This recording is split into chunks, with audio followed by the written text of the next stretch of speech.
Fee alignment. This is something that when you're analyzing the competition, you want to see what type of fees they're charging, what type of fees investors would prefer to be paying. Sometimes you can actually get paid more handsomely by having all the fees be back-ended. And maybe you make even more money. It's not about making less money and like, oh, I'm going to go out of business because my fees are so low. It's about not charging them a whole bunch of fees before you've done anything but tie their money up.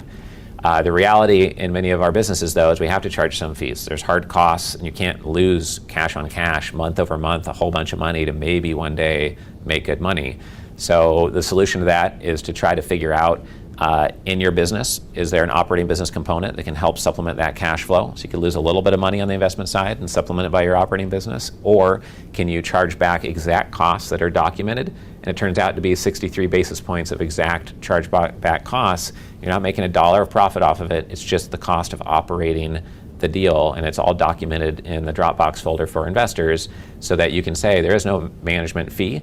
We have these costs of the deal, but we're not making a fee where we're getting margin after margin, because then people see that you might have fake skin in the game. And that's even worse than not having skin in the game. It's like when you pretend like, oh yeah, I'm in here with you, because out of a $100 million deal, we're doing 75 million debt and 25 million equity, and you tell them, oh, well, we're putting up 10% of the equity, so we're right in there with you.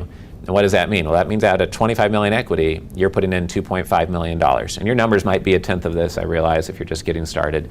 But if you're putting up $2.5 million, but on that $100 million fund, you get a 2% per year of assets under management fee, and you get a 1% acquisition fee, and you get a 1% debt financing fee, and maybe you have a capital raiser fee, maybe you have a disposition fee. One time I saw 9 different types of fees. Even if you only have 3 types of fees, acquisition, disposition, annual management fee, you now have 0 skin in the game 9 to 15 months into the deal.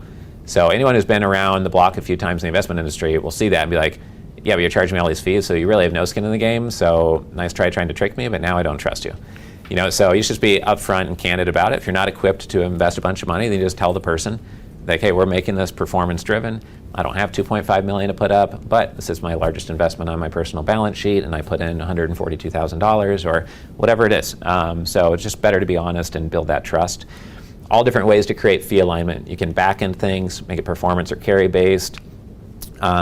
Make sure you don't have the 9 types of fees. Keep the fees simple, potentially. Make sure that if you're charging industry standard fees that you are industry standard, and you wear the confidence on your sleeve when you structure things. Michael, who I mentioned, has gotten $400 million worth of deals done. He only makes money on the carry. He has no other types of fees. And he says that his big families love that.